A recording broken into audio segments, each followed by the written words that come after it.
Okay, well, let's go ahead and start. Thank you all for coming. Today, I think we're going to talk about the five hindrances, sometimes called the five hindrances to meditation, but could really be just called the five hindrances because they occur outside of meditation also. In the course of my Dharma life, I've received two types of teaching on these. One is the Theravada version, which we'll talk about first. The other is the Namdak version, which we'll talk about second.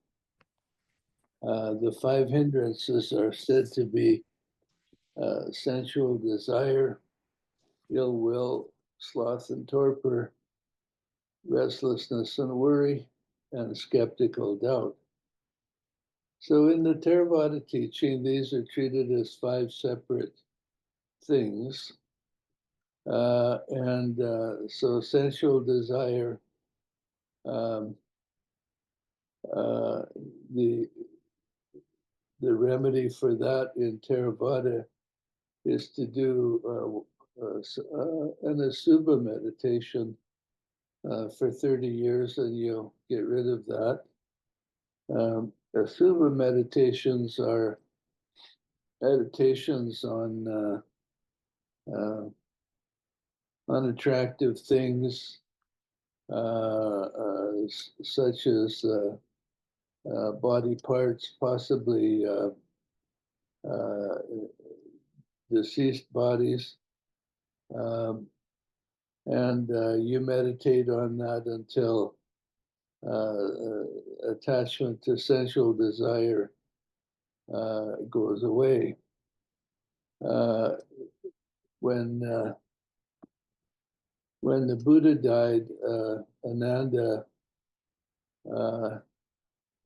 was not yet fully enlightened, and he went away and practiced, became fully enlightened, and then after that became a teacher. And one of his students was a man who had very, very strong sensual desire to the point that he couldn't meditate hardly at all. And he went to Ananda to ask what to do, and Ananda taught him an Asubha meditation, and he went off and practiced that, and as a result, his desire went away, and he was able to attain full enlightenment. So when you sit down to meditate, if sensual desire arises, just sneak off into the woods somewhere and do an Asubha meditation for 30 years, and then you can go back to your meditation. The second of the five hindrances is ill will. Sometimes that's translated as hatred or something. It's in the hatred family. It's negativity. Ill will is a pretty good translation. It doesn't have the strong connotations of hatred and anger and so on. And so the Theravada remedy for ill will is to do metta or loving kindness practice for a long period of time until you overcome that. The third one is sloth and torpor, basically having no energy, maybe being lazy. And there are various remedies for that.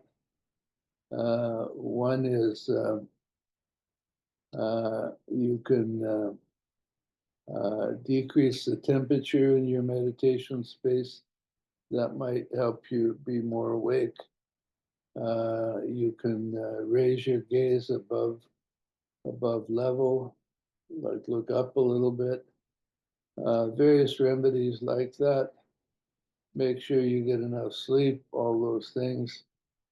Um, the fourth one is restlessness and worry. Um, Restlessness is one of the 10 fetters that bind us to cyclic existence or samsara, and restlessness is among the last things to go at the time of full enlightenment.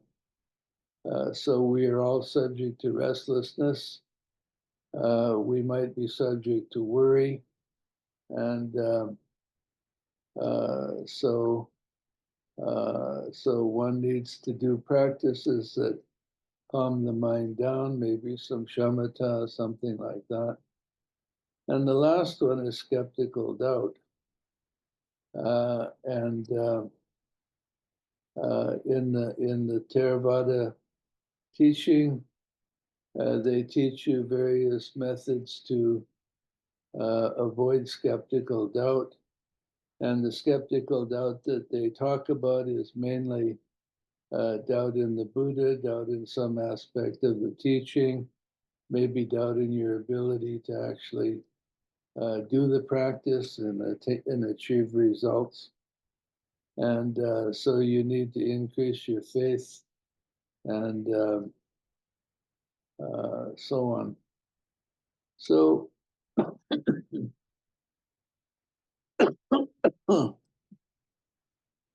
so one of the problems I had when I received this teaching in Theravada is why are those 5 things considered hindrances when other forms of negative arisings are not considered hindrance?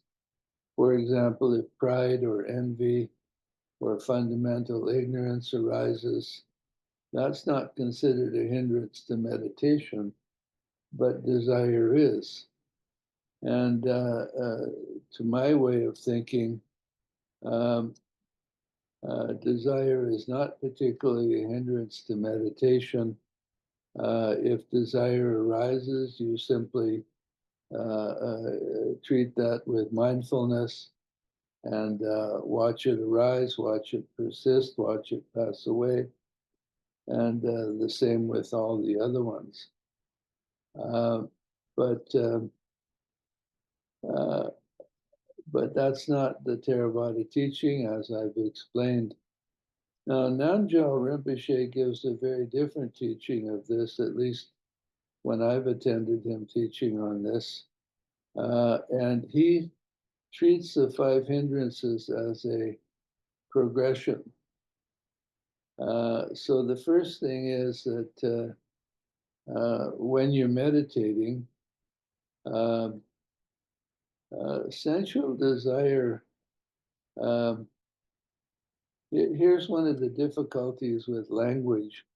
You know, we're talking about teaching that was given maybe 2,600 years ago. And over that time, language has changed, and understanding of various language terms have changed. The Pali phrase for sensual desire is kama chandra, kama meaning pleasure. And so in the English translation, sensual desire, as I understand it, in English is quite specific. You want something really pleasant through the senses. But the term kamachanda is actually a very broad term that really means anything pleasant that you perceive through the senses. So, for example, if you come home after a day of work and you're tired and you sit on the couch and it's comfortable, that's uh, that's something that's pleasant that comes to you through the senses. And you wouldn't in English call that, you probably wouldn't call it a sensual experience, uh, except in the mildest way. So kamachandra is anything that you find pleasant or interesting or can react to in any way positive through your senses. So when you're meditating, in the Namgyal explanation of this, if you are okay with what's happening in your meditation, then this hindrance does not arise. It only arises when you become dissatisfied with what's available and you want something different that isn't available. You've been meditating for a long time, and all your friends are having visions of heaven or having states of bliss or whatever, and you're just sitting there meditating with sore knees and a sore back, and you don't like that. You want something better. You want something different, but that's not available. And why it's a hindrance is that at that point, you basically stop meditating and focus on your dissatisfaction with what's available. Um, so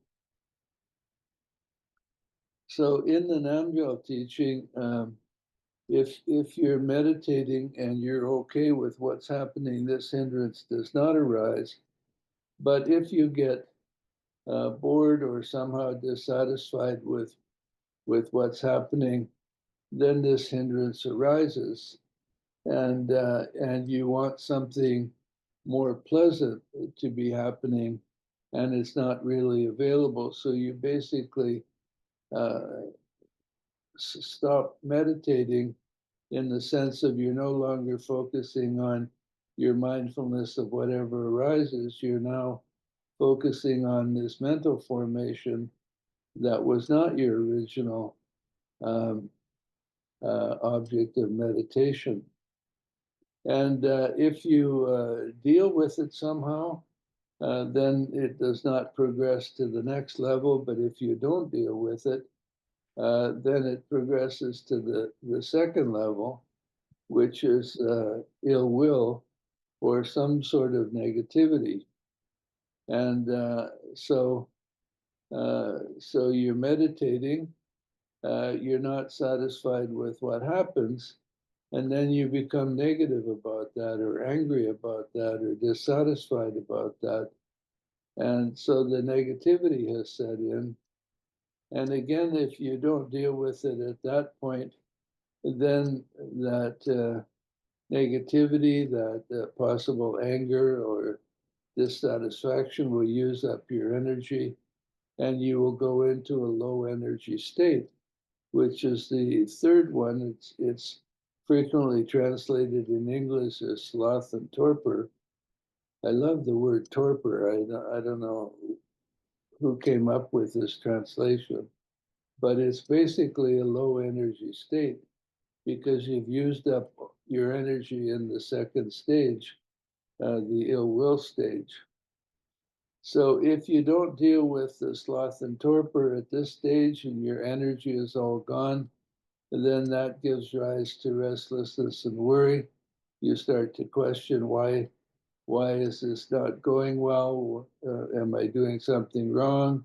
Is there a better way of doing it? Um, uh, then you can worry about, well, maybe I'm not good enough as a meditator, or maybe I'm doing it wrong. You can find lots of things to worry about. And if you don't deal with it at that stage, then you reach the final one, which is usually translated as skeptical doubt. But what it really is it's the shutting down of the whole effort. That if you call it skeptical doubt, then you can have doubt that you can have doubt in the teaching, you can have doubt in the meditation instructions or the actual meditation itself, or you can have doubt. Maybe this is not the right meditation for me, or maybe this is not the right time for me to do that, or you can have something. And basically, you shut down and stop the whole effort. Um, when I was a child in about 1950, we lived in Calgary on the outskirts of town on a dead-end street with virtually no traffic. And in the summertime, it would be light very late. And so all the kids in the neighborhood would go out into the street and play a game of baseball. And the game was that you would bat, and if you went out, then you would go to right field. And then every time somebody went out, you would move up one slot until you finally got up to bat again. And in that neighborhood, everybody was poor at that time, but there was one kid that owned a bat and a ball. And so we would be playing, and he would bat and go out and then have to go to right field. And he didn't like being in right field because it was going to be forever till he got up to bat again. And so he would say, if I don't get up to bat soon, I'm going to take my ball and bat and go home. And so he was basically going through the 5 hindrances very quickly because he wasn't satisfied with playing right field. He wanted to be at bat, and that wasn't available to him according to the rules of the game we played by. And so he would get negative about it, and very quickly work his way through to the final shutoff, where he'd take his ball and bat and go home. So these hindrances happen in daily life. And it's very important for Buddhist practitioners in the West, uh, especially who are not monastics, to understand this teaching, because in the West today, uh, everything is available from every possible uh, source, from every religious lineage and from every New Age teaching, and all of these things are available. So if you start meditating and you get caught in the 5 hindrances and you decide to give it up, well, there's lots of other things to go to. You can go to Qigong for a while, or you can study astrology for a while, or you can um, get your aura fluffed, or whatever you need to do something different. And so the 5 hindrances are a danger to Western practitioners if they're not familiar with them, that you can find yourself quitting your meditation effort when there's really no need to quit it if you understand the hindrances. So when I received this teaching from Namgyal Rinpoche, at the time I was meditating about 10 hours a day, and I decided to uh, study the hindrances in my own practice every day. And what I discovered was that if I was very careful with my mindfulness, I could identify as within 2 minutes or so when I had lost the track of meditation and was in the first hindrance. In other words, not satisfied with whatever was happening. And so I decided to do an experiment. And what I did was I would immediately look back over the past few moments or few minutes and identify the exact moment when I became dissatisfied with what was happening. And then what I would do is I would focus on the practice that I was doing, and I would try to generate some interest in it that had been lacking, which resulted in me getting into the first hindrance. And the way that I did that was to focus on detail. And I received quite a bit of teaching from Namgyal Rinpoche on the importance of focusing on detail. And so when I when I went back to the meditation, which I had been finding to be unsatisfactory, and I focused on detail, it suddenly became way more interesting. And then I didn't go through the process of the hindrances at all.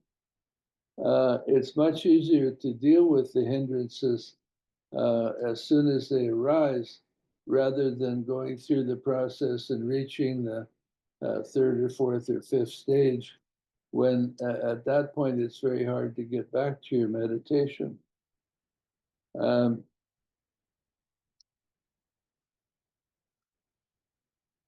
You can see the same pattern happen in all sorts of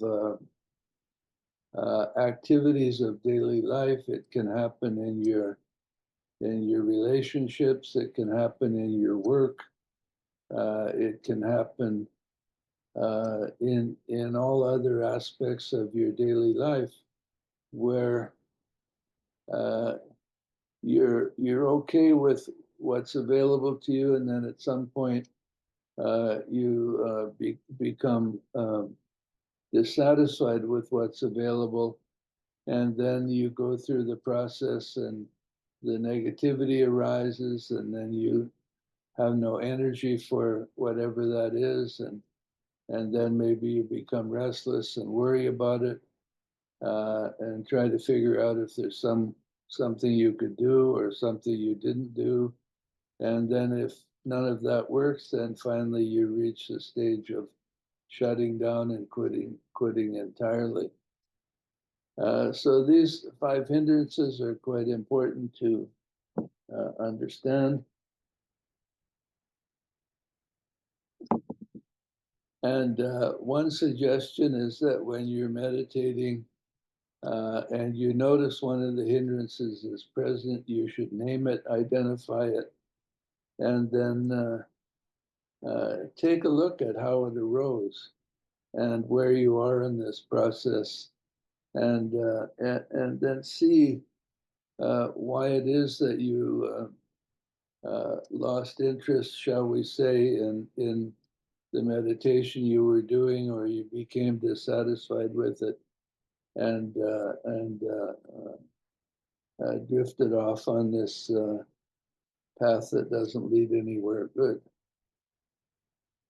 Any questions about it so far?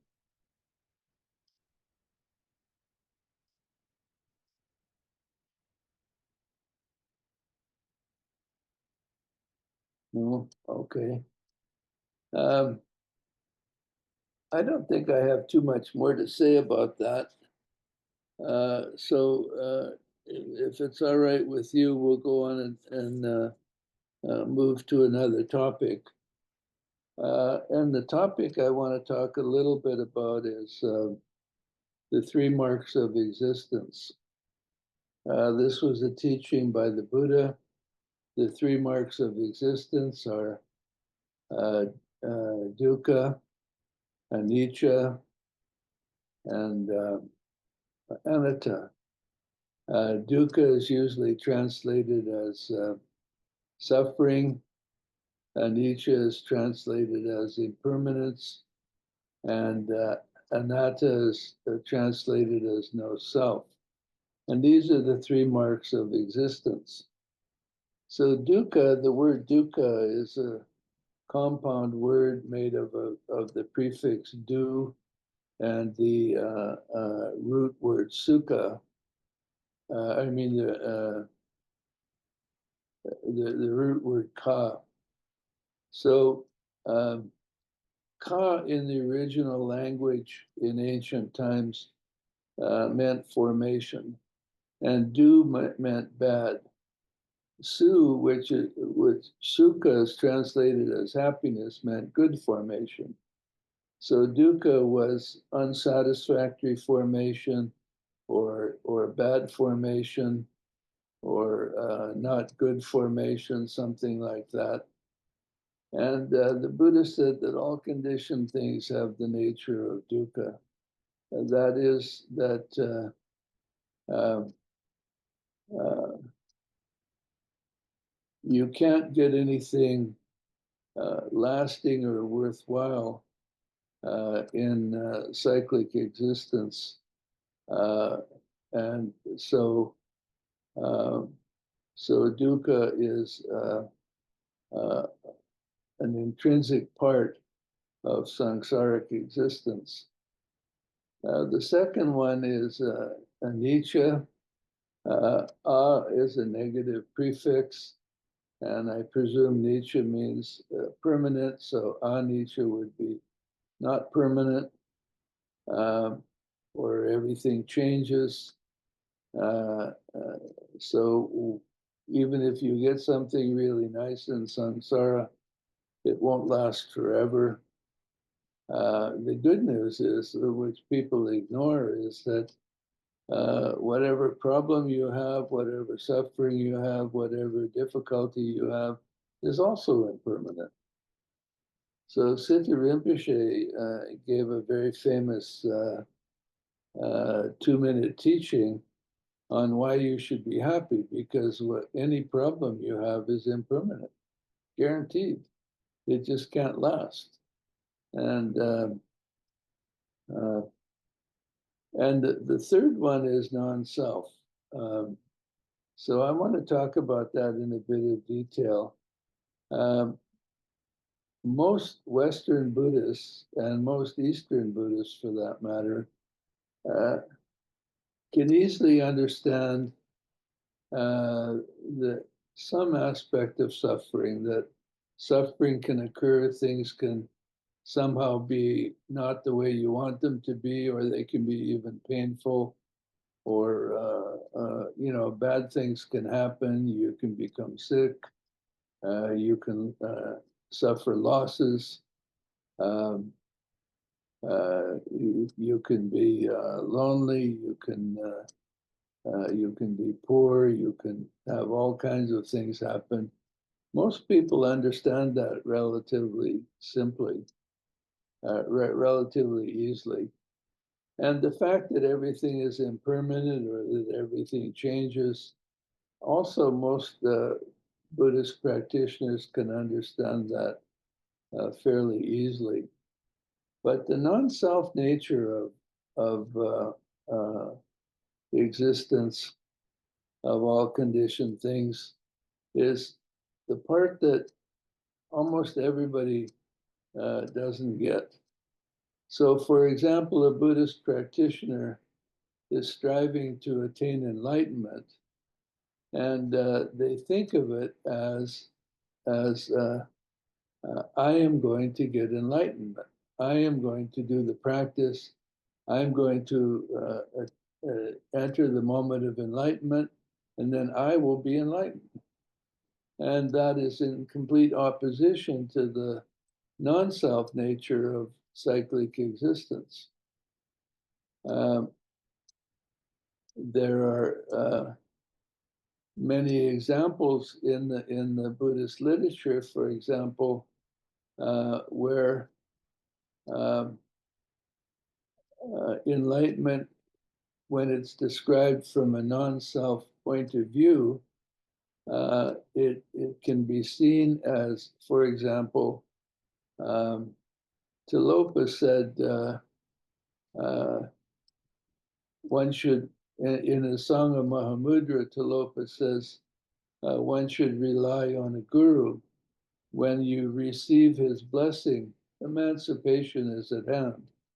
So from a non-self point of view, enlightenment can be viewed as a mind-to-mind transmission from your teacher, and which then allows you to awaken, rather than from a self point of view. You do the work and you awaken. This is a very subtle point, and I don't know that I'm expressing it very well, but the non-self nature of all conditioned things is the part that most Buddhist practitioners don't incorporate into their thinking. There's a famous statement by a Zen master, and if my memory correct, it goes something like this. There is suffering, but no one suffers. There is a path, but no one walks it.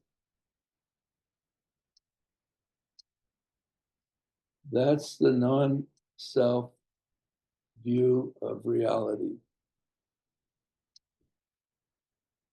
In the non-self view of reality, there is no individuals. There is no beings who have separate existence from everything else.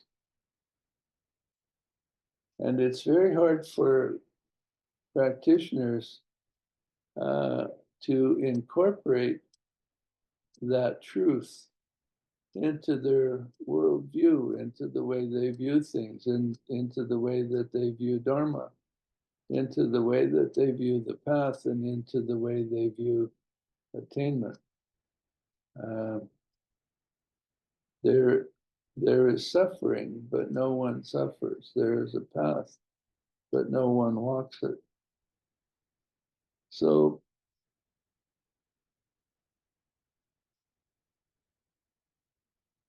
we have the habit from beginningless time of in every life we learn to identify with the various components that we call self, our body, our mind, and so on.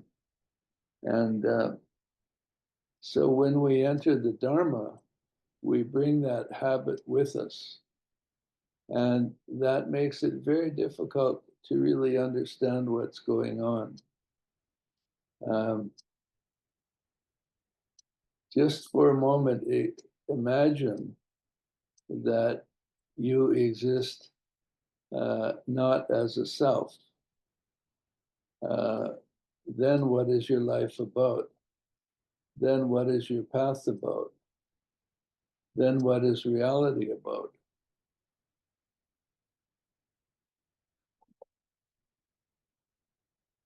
Who's saying that?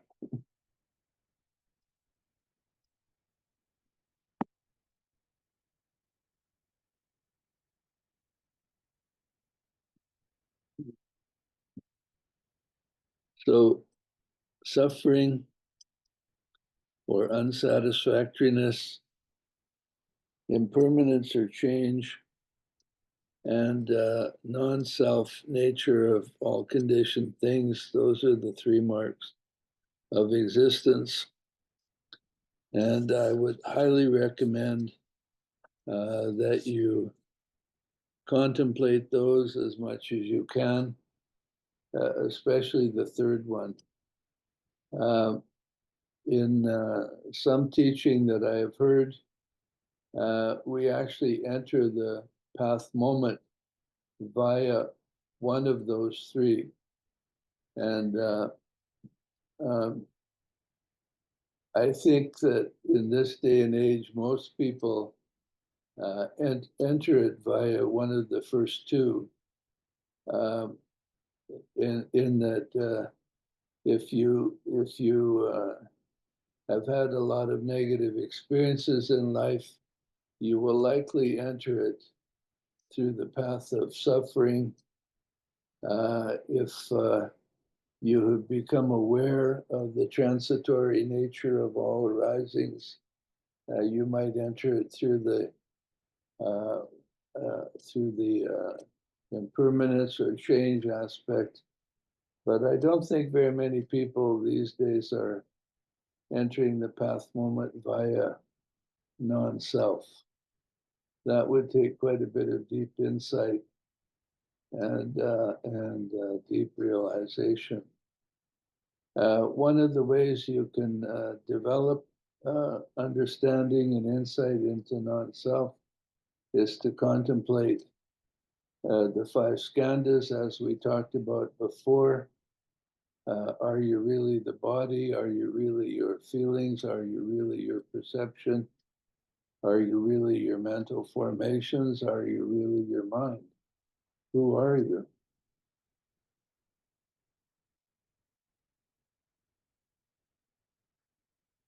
In my particular path, I experienced life as suffering when I was a child, fairly intensely all the time. And so there was no question about what brought me to the path or what uh, through which of these three anything was attained. It was always through suffering. Um,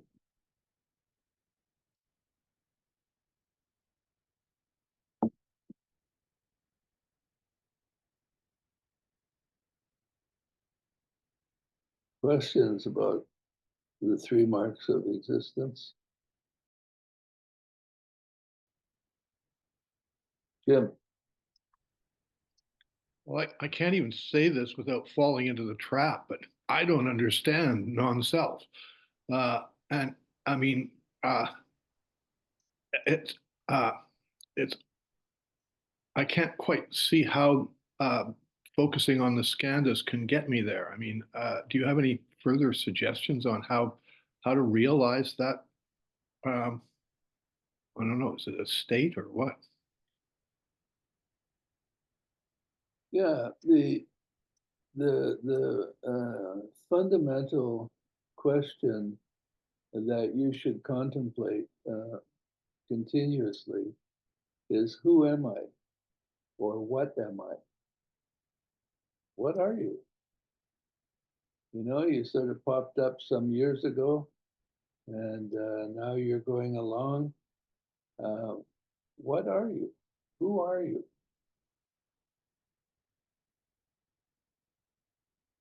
And that's the contemplation that leads to some insight in this area.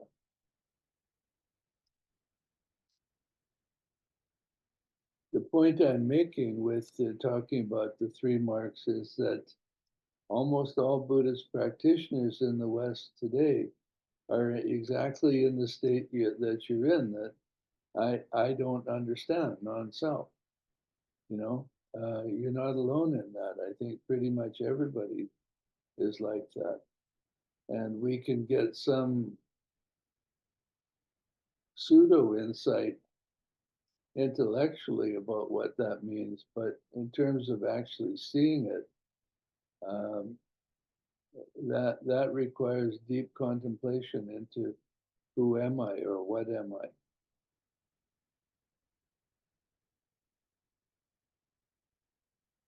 So presumably that's on the level of, like, uh, meditation rather than contemplation. No, I'm talking about contemplation, not meditation. Okay.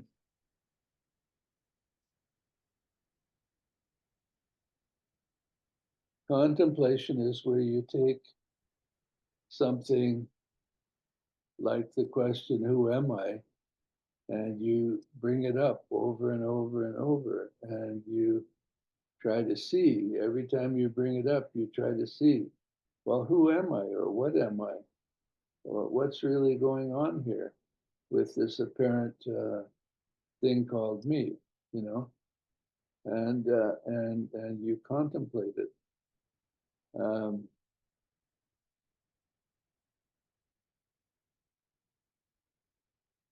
Contemplation works. It's not talked about as much as meditation, but contemplation works.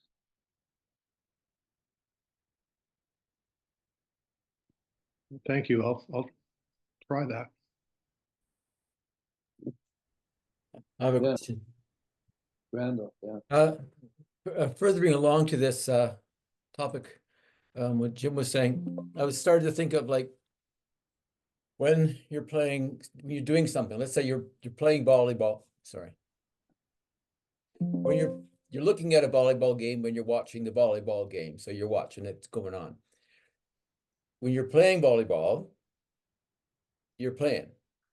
So I'm wondering if it's something like when you're when you're in, when you're out, you're out. But is there a recognition of, for those moments where you might have clarity or absorption, is that metaphor does it sort of have a you know that you've been playing volleyball, for example, and you're immersed in the moment of doing that, and do you recall what it was like? Let's say, could you recall two different states, in samsara and out in a state of oneness with whatever's going on, but not really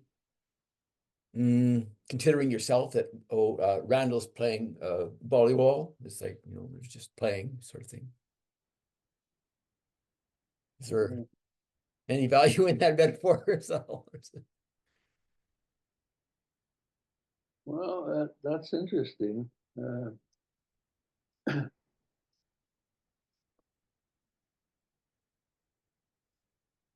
What I would say is that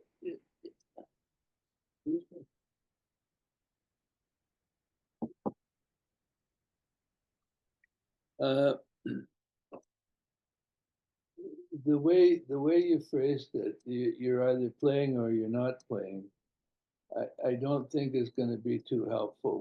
What I would suggest instead is if you considered a puppet or a robot that was controlled by someone else playing volleyball or not.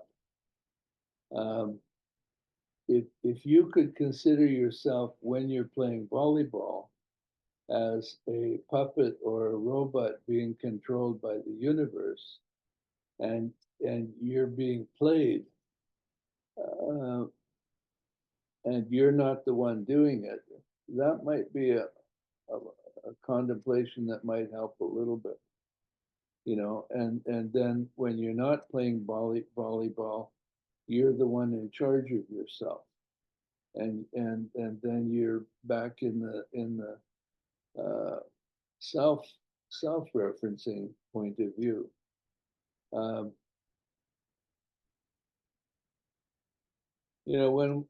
When we talked about dependent origination, I mentioned what Sidney Rinpoche frequently says, that everything is an interdependent manifestation of everything else. So if you could imagine that your body is on the volleyball court and everything it does is an interdependent manifestation of everything else, that would lead you to some partial view of the non-self nature of playing volleyball. You see what I'm saying? So the Yes. choice is, if you as yourself are doing it, then that's the normal samsaric view.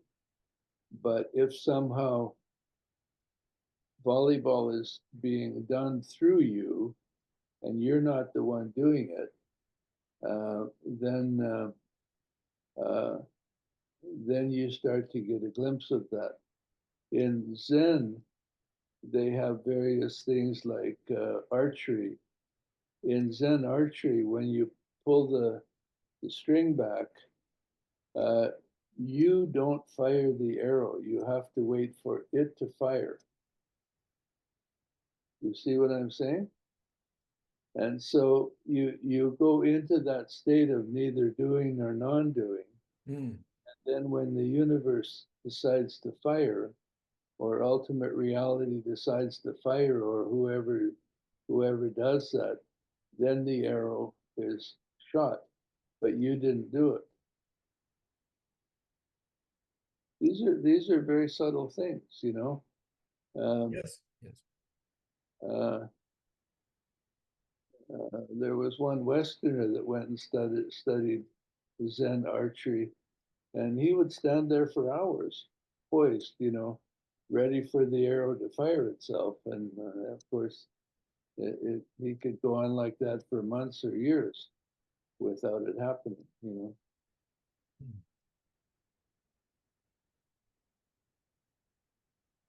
There's something here in this moment, or as you're waiting for the arrow to get let loose, that that must occur in our lives all the time, in terms of we turn left with the car, or that just occur, that just like we just do out of routine, habit, education, training, attitude, all those elements come into play, and we are like puppets. We just have just done it mindlessly, so to speak.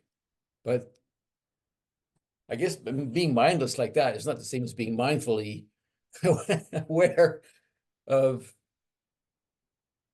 all the strings or something like this. Oh, Lord. We do a lot of things in life, as you say. Like, for example, if you go for a walk and you focus on stuff outside of yourself, the walking just happens. There's no one doing it. You know, you put one foot down and the other foot moves and it puts itself down, and so on. But then when you and a lot of that happens mindlessly. Then when you apply mindfulness to it, it's very hard not to be the one doing it. You know what I mean? It's gonna be eyes go crossed. It's like, Yeah, yeah. thank you.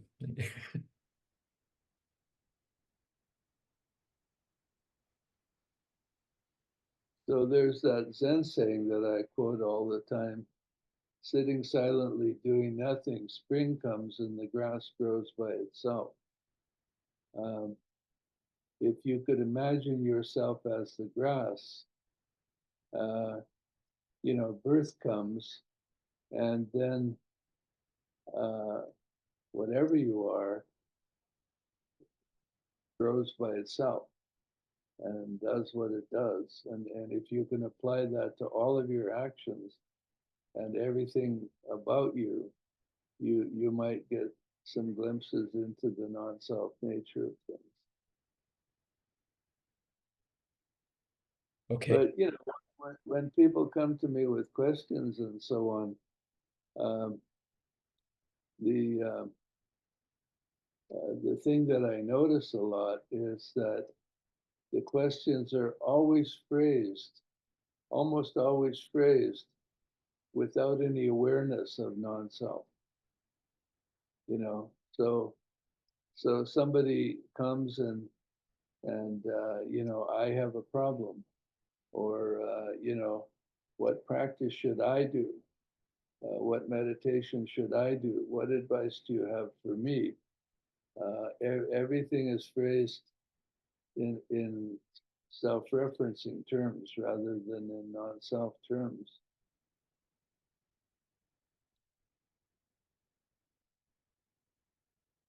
In the higher stages of mindfulness practice, uh,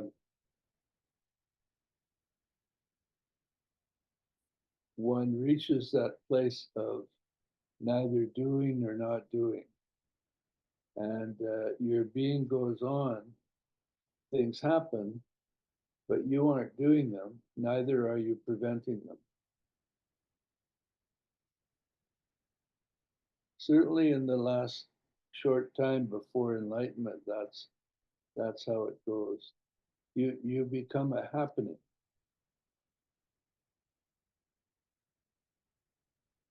Does that make any sense? As opposed to you become someone who's doing something, which is what we all are all the time. The someone doing something sort of fades away, and your whatever you are becomes a happening. Your mouth speaks on its own. Your eyes, you know, everything you do, it just happens.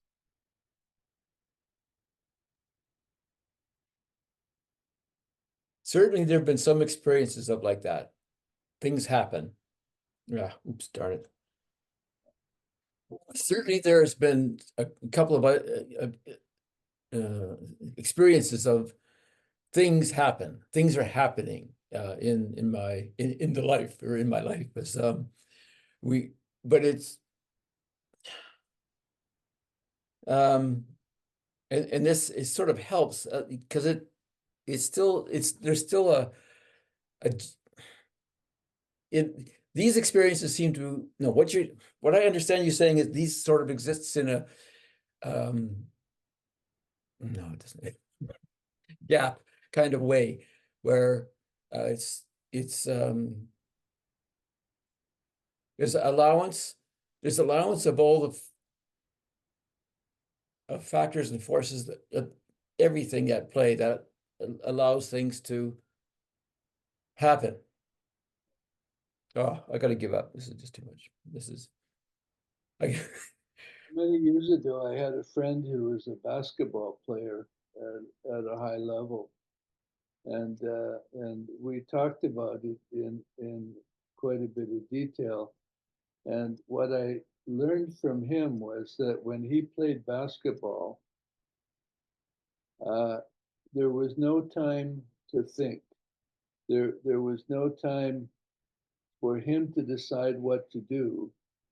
Uh, he just turned over the action to his body and mind and let them do it. So he was basically just an observer of the thing called him playing basketball.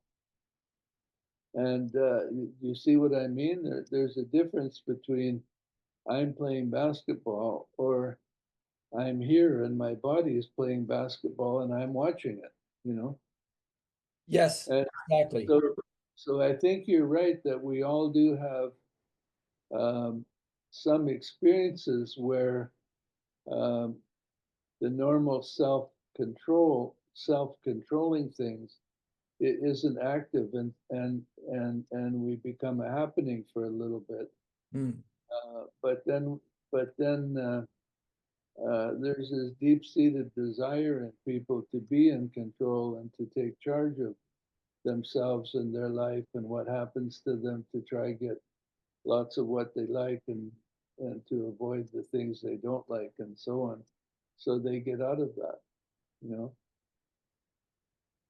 So we go back to um, when your mind has attachment to preferences, it's difficult or impossible to get into the state of just being a happening, because you will want to be in control so that you can follow those preferences, positive and negative ones, you know.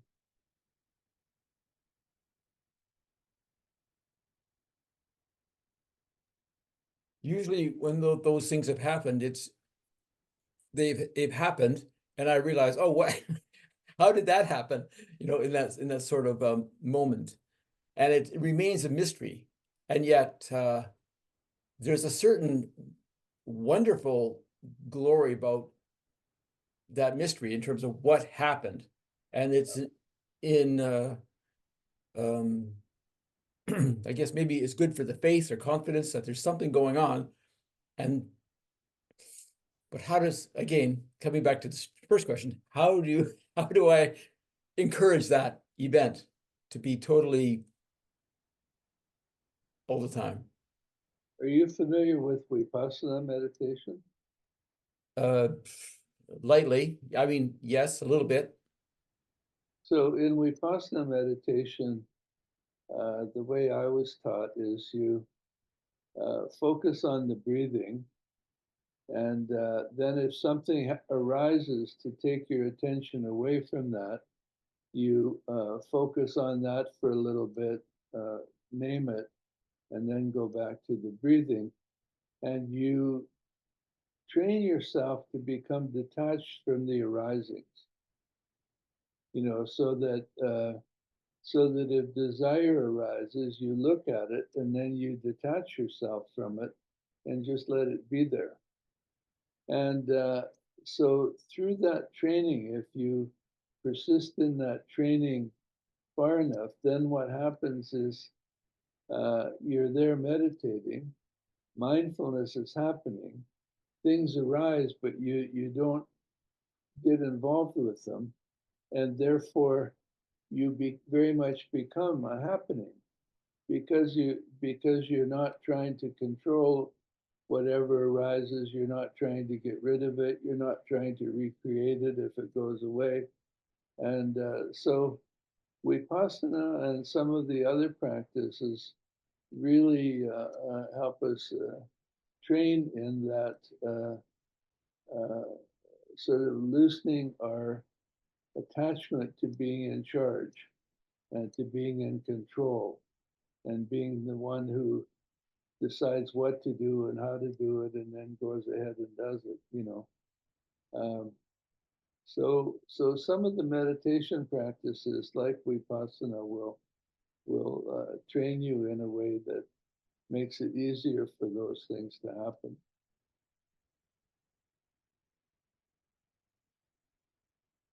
Oh, thank you. Thank you very much. Another thing that helps a lot too is having great trust. For example, when I was with Namgyal Rinpoche in the 60s, I trusted him absolutely 100% or 10,000% or whatever you could imagine. And so one day he told me to go to Bloor and Young in Toronto. We were in Toronto, and then to stop doing everything and follow my feet. And so what happened was I went to so about 9 o'clock in the morning on a Saturday, I went to the corner of Bloor and Young in downtown Toronto, and I simply stopped controlling everything about me. And what happened was my feet started to move. And because of the trust that I had in Namgyal Rinpoche, I was able to allow that. And so for the whole day, my feet took me places. And wondrous, everywhere I went, wondrous things happened because I was clearly in a state of, I'm not doing this, it's just happening. Which is sort of what we're talking about, you know. And so for the whole day until about 5 o'clock in the afternoon, I completely removed myself from being in control of my body and mind, and I just followed my feet. That was the instruction. And my feet would go places, and sometimes they would stop, and I would just trust that. And whatever it did, I just trusted it. And when you're in that state, wondrous things happen, you know, and you will notice from the times when you've had experiences where you become a happening that very often what happens during that time has a different quality to it of being something wonderful and maybe special, something like that, you know. You know what I mean? Yes, yes, I've had glimmerings or moments. I kind of get that. So at some point in our existence, we will naturally unfold into a state of permanently being a happening. And reality unfolds as it will. And whatever happens, we remain in a state of love and peace and probably bliss and all of that sort of stuff, you know.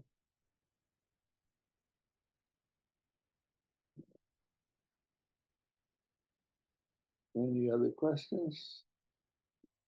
Lama, I just have a little comment about that, and I'm just checking in to see if it's consistent with what you're teaching. So on the trip to India, a few times I had the opportunity, either on my own or with one other, to go with the flow, just to see what happens. And such delightful things did happen. And it wasn't, you know, there was no itinerary or agenda or expectation of what would happen, but lovely things did happen. So do you think that's kind of in line with what you're talking about?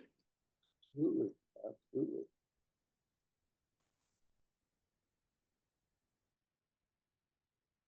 You know,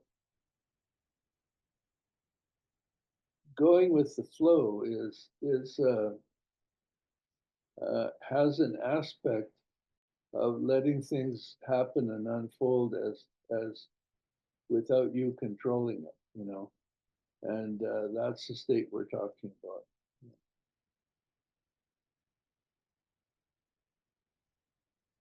Okay, well, unless there's a last comment or question, we can end for today. I think the next time I'd like to talk about the 16 stages of insight, which will possibly lead into the 7 factors of enlightenment.